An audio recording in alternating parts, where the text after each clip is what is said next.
Revenons dans notre région pour découvrir un festival de danse latine. Saoko, c'est son nom.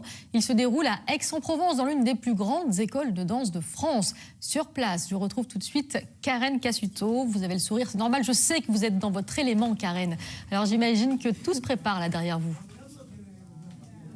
Exactement, pour l'instant, c'est l'heure de l'auberge espagnole, comme on dit ici. Ça veut dire que les professeurs, les danseurs, les artistes qui seront ici pendant 2 jours sont en train de déjeuner pour se rencontrer, se re-rencontrer. Et là, nous sommes avec l'une des directrices et fondatrices du festival. Amandine, bonjour, merci d'être avec nous. Bonjour, merci à vous. Le festival s'appelle Saoko. Ça veut dire quoi, Saoko? Alors, Saoko, c'est un mot d'origine africaine qu'on utilise aujourd'hui dans les pays d'Amérique latine et qui veut dire saveur. On l'utilise nous aussi pour parler de la personnalité, le rythme, la musicalité, tout ce que les gens vont apporter dans leur danse et dans leur énergie. Alors ce festival, ce sera 40 heures de cours de danse. Quelle discipline il va y avoir? Alors c'est un festival qui va tourner autour principalement de la culture cubaine. Donc on va avoir des danses afro-cubaines comme de la rumba, de l'afro, des orishas, mais aussi du cha-cha-cha, de la salsa comme on dit en rueda des casinos et aussi de la bachata traditionnelle. Et alors le soir, il y aura différents événements avec des démonstrations. Les profs vont venir danser, montrer un peu ce qu'ils savent faire. Ces profs, ils viennent d'où? Qui sont ces artistes? Alors ils viennent principalement d'Europe. Ils sont majoritairement cubains, mais aujourd'hui, par rapport à tous leurs déplacements dans les festivals internationaux, ils vivent en Espagne, en Italie, en Angleterre, en Allemagne. Et effectivement, on aura des shows tous les soirs avec des démos, des shows et voilà.